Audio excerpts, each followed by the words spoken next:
Police అంటావు, ఆ రోజు కూడా పోలీసు లేదు. ఇన్నే చెప్పండి, ఇన్నే ఎఫ్ఐఆర్ చూడండి. ఇవన్నీ నేను అప్పదు మన పంపించిన వెంకటరామ పంపించిన శైలజాన ఇవన్నీ ఎఫ్ఐఆర్లే. వాని ఇంట్లో కరెక్ట్గా ఉందా? వాని ఇంట్లో ఖచ్చితంగా కొడతారు. రిజిస్ట్రేషన్ తప్పు చేసుకున్నాడు, వాని ఇంట్లో కాదు అది, మున్సిపాలిటీలో స్థలంలో కట్టినాడు. లేదని చెప్పాను, వాడినే చెప్పమను.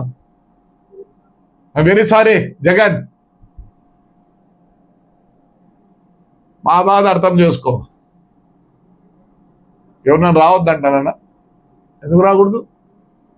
ఎస్, వాడు ఏమంటాడు, ఎలక్షన్ అయిపోయిన 4 నెలలకు నేను ఫ్రాక్షన్ చేస్తా అంటాడు, ఫ్రాక్షన్ చేస్తా అంటాడు. రా ఫ్రాక్షన్ చేయి. పొద్దు నువ్వులు సుప్రీంకోర్టు హైకోర్టులో వచ్చండి, మాకు రాలే అబద్ధం, మాకు వచ్చినాయే. మీరు ఒక్కటే ఆర్డర్ ఏమొచ్చింది? అవును, లా అండ్ ఆర్డర్ అంటారు. నేను వాడు కొట్టుకుంటే మీద లా అండ్ ఆర్డర్, నన్ను లోపలేస్తారు, వాడిని లోపలేస్తారు. మొత్తం మున్సిపాలిటీ సర్వనాశనం చేసినాడు. One of the best municipality. ప్రతిదీ బాగా చేసింది. యుద్ధ నువ్వు చెప్తే ప్రసన్న ప్రసన్న అంటున్నావు, అదే ప్రసన్న అక్కకు జరిగిందే.